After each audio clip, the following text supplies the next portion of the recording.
Welcome to Jewish Boy Calls His Mother. I'm your host, Sadia, and this is my mother, Ima. Hey, Ima. Hello, my sweetness. So today's topic, we'll be talking about quotes that have changed your life. And just to set this up, I made up a quote when I was a little kid that was, whoever has the idea does the idea. And I've kind of focused that to really move forward in my life. So what quotes have you had, Ima? Okay, when you gave me the assignment this morning, my immediate reaction was "Ein simcha bli yayin," which means there's no happiness without wine. Cute. Which made me appreciate wine. But as far as like there are quotes, not that they were so dramatic that they changed my life, but there were quotes that I felt influenced me. I mean, going back to my earliest years, I remember, I think when I was in sixth grade, John F. Kennedy's quote, "Ask not what your country can do for you, ask what you can do for your country," which, by the way, was not originally his. It was one of his speech writers that years later got identified. I don't know what the man's name was, but it was, of course, not any real quote that came from JFK. But it made me want to get politically involved. And there was a group called, I forgot what it was called. There was some sort of group that I mailed away for it was a patriotic group. I mailed away for their literature, and I became like one of their members when I was only like 12 years old. And it was, like I said, it was one of the things that motivated me to pay attention to the news, to get involved in, like I said, political campaigns. Like my sisters and I, when Johnson was running for president, my sister joined the Youth for Johnson group, and we were passing out literature and pamphlets in support of President Johnson at the time. And we were going from house to house and discussing the voting situation with some of our neighbors in our neighborhood, to encourage them to, at that time, vote for President Johnson. Later on, of course, I became a conservative Republican when the Democratic Party started to go off the deep end and became very, socialistic and leftist. And also, it's when you start working and you're working hard for your money, and you see so much of it eaten up in taxes for programs that don't work, and government waste and things like that, then that eventually that can turn you into a conservative. Other quotes that influenced me were when I was in college and I was about to graduate. I felt that I needed some guidance before going out into the big bad world, and my fellow colleagues and students and friends told me a really good person to talk to is Ronaldo Reyes. Ronaldo Reyes was an internationally acclaimed piano virtuoso, and people also knew him for being very wise. Interesting. And a lot of the students told me, go talk to him, but he can really help you get focused. So I remember talking to him, and one of the things I told him I was afraid of was being disillusioned. I didn't want to leave. I didn't want to lose my idealism. I was going to teach. I had accepted a teaching job in the inner city, in one of the worst neighborhoods of the inner city, of course, with the hope of wanting to help the low socioeconomic, income Blacks that live there. Yeah. And I wanted to hold on to my idealism. And so I said to him, how do I handle being disillusioned? And he said to me, there's no such thing as being disillusioned. If you feel disillusioned, it means you had the wrong idea to begin with. Interesting. And that was a good quote that helped me. There was also then when I came to Crown Heights, of course, there were a lot of things that I went to the Farbrengens of the Lubavitcher Rebbe, and I had pictured myself before I became before I actually made the leap to become a religious committed Jew, I had thought of myself as a Jewish atheist, culturally Jewish, proud of my Jewish background, proud of my Jewish culture, but a total, atheist. Not believing in God, not believing in Torah, And I realized, of course, later I wasn't an atheist; I was an ignoramus. And the Rebbe was talking about at the time unfortunately, a lot of uneducated young Jewish people were getting swallowed up in the Jews for Jay movement. Wow. It was becoming almost epidemic. And so the Rebbe I felt badly about, in a way, having been like, I thought to myself, like, how can I make the leap from being this Jewish atheist to a true Torah believer? And the Rebbe at a Fabringen said that he preferred the Jewish atheist to the Jew for Jay. Wow. He said that the Jewish atheist is the fact that you're a Jewish atheist, first of all, shows that you have no time for avodah zarah. And the Rebbe said that it's like starting with a clean board. Like there's nothing there. There's no belief system there. And that's why all you have to do for the Jewish atheist is show them where their thinking should be going. And it's very easy for them to flip over and become a Torah observant Jew. Very easy. Once they see where their thinking has run afoul. Unfortunately, he said, with the Jew for Jay, they will accept everything you're saying, but they will say, yes, I believe in that, but I also believe in this. And it's much harder to try to show them where they're going wrong. Well, I always found that interesting about Jewish atheists, because you mentioned that you felt you were a Jewish atheist and you didn't want to get rid of your Yiddishkeit, so to speak, but you didn't want to practice Judaism religiously. And what's funny about that, at least in my opinion, is that they kind of go hand in hand. And that Jewish identity is about practice and is about doing the Torah and mitzvos, which is part of the Jewish identity, which again, I think it's just a lack of understanding, and people compare Jewish religiosity to maybe Christian or Muslim religiosity, and they're none alike. I don't believe they have to the core any real similarities, so to speak. You're right. Actually, a lot of people mistakenly, we hear this term Judeo-Christian being used over and over again. We're really, Judaism and Christianity are worlds apart. They're two separate disciplines, two separate religions entirely, and people don't realize that. I was about to say something. That quickly I lost the thought. No worries. I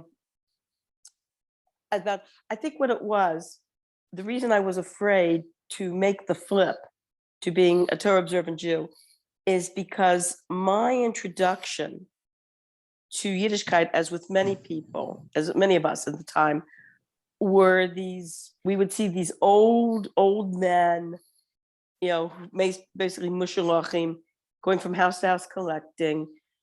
These old Jewish people who barely spoke English. And then in Hebrew school, some of these Hebrew teachers that unfortunately, it was really sad. A lot of the Hebrew teachers, I don't know what their problem was. There was a lot of yelling. There was a lot of disciplining. If you had a question, you'd be yelled at with, "Don't question the word of God," type thing. And so your introduction to Judaism was basically, a bunch of ignorant old people that are set in their beliefs and have not really been exposed to anything secular, and basically are ignorant and don't know what else to do. I even attended, when I became a Hebrew school teacher, I was teaching in the reform system. And actually, as a Chabadnik, I was infiltrating. But they had this big conclave where some of these Reform rabbis came and spoke and had workshops. Well, one of the talks was led by, talk about a self-hating, deformed so-called rabbit. Someone called him a rabbi. A rabbit was this guy in Baltimore. I think people would know who I'm talking about. He was the leader of Temple Emmanuel, which was known for being the most, almost like what to do, because maybe Reconstructionist or something, really way off the charts. And he started to talk about the ignorant religious Jews. I'm sitting right in front of him, the ignorant religious Jews. And he started to talk about, we have to get away from these old-fashioned practices. Now, this was not 1950s. This was not the 1960s. This was already the 1980s. This was when the Baal Tshuva movement was really underway. This was when your religious publications, like publications from Chabad, they're totally accessible. And to start talking about Torah Judaism like that was actually pure ignorance. Well, of course, I raised my hand and I took issue. And it turned into a very interesting discussion, during which he said to me, "You will never teach at my school." And I smiled at him and said in a very warm voice, "Well, the feeling is quite mutual. I wouldn't want to teach at your school." Yeah, I always find that very funny when it comes to like the frustration the secular Jewish person has versus the more practicing Jewish person has. And there's always some like animosity here or there, one side or the other. And I think that's what with Chabad, it's quite the opposite, where they tried to remove labels, they tried to remove, identity outside of being Jewish, to help people come together, because that's really what Judaism is all about. It's not necessarily labels. Like I was listening to a shiur earlier this week, and the rabbi that was giving the shiur said like, "Oh, the Orthodox Jews in Alexandria." I'm like, there was no Orthodox Jews in Alexandria. There were just Jews in Alexandria that were practicing Judaism.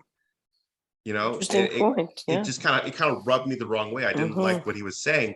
And it's just when you say things like that and you make these statements, you're really separating Jews when there's enough separation as it is. And I think especially coming to the closely coming to the, Yom Tov of Shavuos, where everybody accepted the Torah together as Jews, I think now more than ever to talk about accepting and loving every Jew out there.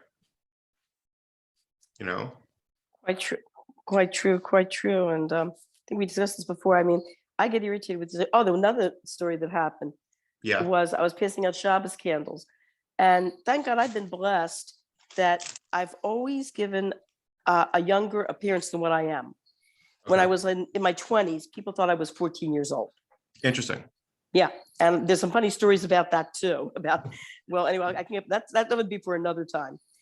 Okay. But I offered this woman a Shabbos candle, and she patted me on the arm and said, "Honey, the only reason you are Orthodox is because you've been raised in this and you know no better. But when you grow up and you go to college and you go out into the world, you'll see there are other things and other ideas."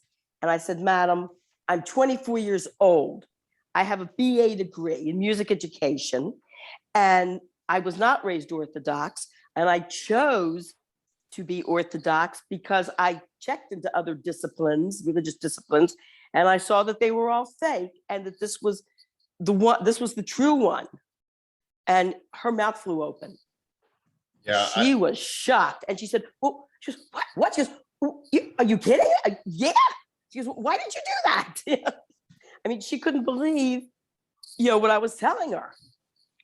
It's funny that you've had so much experience where people had negative, aspects and perspectives of Orthodox Judaism. I remember growing up, there was some tension with certain people that, they were very much poking fun at Orthodox Judaism. But all in all, most of my life, I've never really had such quandaries, I guess. Well, That's a real word. because actually, if you want to go over like the history of the Jews in America, the the idea, like when the Jews first came over, let's say like 1900s, a lot of them came from Orthodox families. There was a big movement to, how can I say it? They thought of the Orthodox people as, like you said, narrow-minded, uneducated, downtrodden, and you had a lot at the time. In the early, you had the Maskilim, you had the Maskilim writers that wrote books doing everything they could to make the Orthodox Jews look as foolish and dumb as they possibly could. The most famous of which was Shlomo Rabinowitz. Who's who that? everyone knows as Shalom Aleichem. That was his name. That was his real name. Shalom Aleichem was his pen name. And the irony about his writings was, when I was a kid and we were reading his works. In fact, I was in a drama group at Bet Tefillah that put on a play with 3 of his main works that were well known, and it had the opposite effect. Instead of us looking at Torah Judaism as something that's laughable, something that is dumb, ignorant people, it actually made us curious. It actually made us want to yearn for a time when there was a Shabbos and there was a Yontif and people were observant. But we thought at the time, when I was a teenager, and up until I became from, we were under the impression that, first of all, there were articles written at the time that Judaism was on the way out, and that it was just following the evolution of all the other main religions of the world and would eventually die off. So it's like, forget it. If this is dying off, just forget it. Besides the fact that we were under the impression that you could not become Orthodox unless you either married someone who was Orthodox or you were born into it. I never knew a Jew could choose to be Torah observant. I found that out later, though, when I went to Israel and met a whole group of Baalei Tshuva and was very impressed with their Zerizus. And when I found out from them, I said, well, you weren't raised Orthodox. How can you become Orthodox? I thought you had to be born into it or marry into it. They go, no. I said, you can choose to be Orthodox. You can do these things. You can keep Shabbos and Kashrus. You can choose to do these things. I said, really? I never knew I could choose to do these things. Great. Yeah, that's why I kind of get frustrated when I have these conversations. Or there was this article in Haaretz just like 3 days ago about being proud of being an exiled Jew. And it goes on for like a couple of paragraphs explaining how that because we have Israel, we have so many problems, and without Israel, we wouldn't have any problems.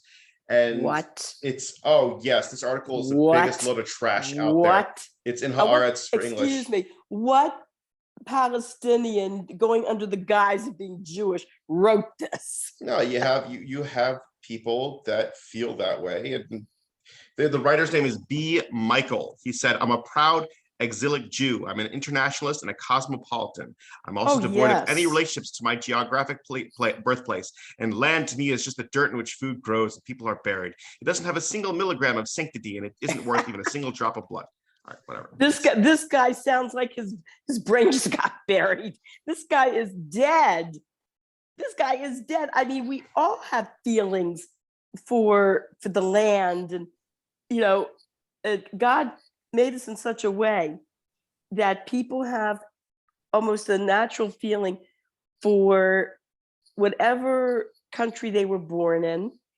That's why the founding fathers made the stipulation that the president of the United States has to be a native-born American, because they knew, they were into that sensitivity. They recognized that sensitivity. And for Jews, I mean, any Jew that's been to Israel, you just have a certain, it's uncanny. You just have a feeling for Israel. You look at it. I don't know other people's experience, but I was driving like through an area of Israel, like right around the Negev, and I looked out the car window and I just thought, I love this land. I just felt such an affinity for it. This guy, not to have any feelings, like what he's describing, he's dead, man. He's not normal. He's totally cold and stoical. Yeah, it's just. You want to hear something that happened years ago when Tom Moore was on the radio? He was for those people who don't know Tom Moore, he passed away a number of years ago, but he was a conservative talk show host. He was very pro-Israel, very pro-Jewish, and was also very proud of being a practicing Catholic. So someone called up his program once and said to him, I'm Jewish, and I feel that Israel really does belong to the Palestinians, and that the Jews have basically, taken it from them. So Tom Moore says to the guy, you're not for real. You're faking. You're not really Jewish. The guy says, of course I am. Tom Moore says, no, you're not. He says, of course I am. So Tom Moore says, okay, do you remember your bris? And there was a pause, and the guy said, of course I do. And Tom Moore says, aha, busted. Yeah, this article goes on to be saying, apparently being a majority doesn't suit us. Running an army and a state, we're good at being a minority. Even a little persecution suits us. It brings out the best in us. Like, oh my gosh. You get some Jews just such idiots, just raw idiots. And you know what? You can't convince them otherwise. You can't have a conversation with them. You can't break things down and be like, hey, look, this is probably not the best idea that you got. They're just going to call you an oppressor. They'll victimize themselves, feel like they win, and that's it. That's all. I mean, I can understand, when I was in seminary, we were talking about the Galus. We had a number of conversations with some very learned teachers there, and they were talking about the pasuk from the Torah, Ufa Ratzta Yama Bakema, the son of Benegba, which is the main. How can I say it? It's like the main song in Chabad. Ufa Ratzta, go out. There's many main songs. Yeah, but Ufa Ratzta years ago in the 70s, was a true banger. That was the real right, because the Rebbe started. That was when the Rebbe started sending out shluchim. Mm-hmm. And that was, with each group of shluchim he sent out, that's what everybody would start singing, Ufa Ratzta. So the teacher was explaining it that, like they say, every cloud has a silver lining, whatever, that that God is sending us out to elevate the physical, that Mashiach will come when a Jew has done some sort of mitzvah on every single inch of earth. Nice. And that's why a lot of times they say, there's a belief that if you are Jewish and you're traveling somewhere and you find yourself lost, God put you in that spot to do a mitzvah. I said, take out some sort of food and make a bracha. Or if you don't have food on you, say Tehillim, or do a little bit of learning, but do some sort of mitzvah, no matter how small or insignificant it may seem, because there's a reason why God got you lost and put you there. Yeah. Besides the Kabbalistic idea that Mashiach will come when all the godly sparks or the sitzum in the earth have been released by us taking the physical and doing a mitzvah with it. This releases the spiritual, they're called sitzum. This is called the spiritual sparks. It's in all physicality. Yeah. And that this is the reason, well, people would say many reasons why we're in Galus, but this is really the crux of the main reason why we're in Galus. True. That's a positive way. We're being put out there for a positive reason. Yeah, it's called Tikkun HaOlam. Mm-hmm. Yeah, a lot of Jews know that. Okay. I'd be surprised how many don't. So that was our episode. Thank you, everybody, for listening. I love you, Ima. Have a wonderful, wonderful day. And love you, honey. Love you. Have a great Shabbos and a great Yom Tov. You too. Have a wonderful Yom Tov. You too. Love you. All right. Love you. Bye. Bye-bye.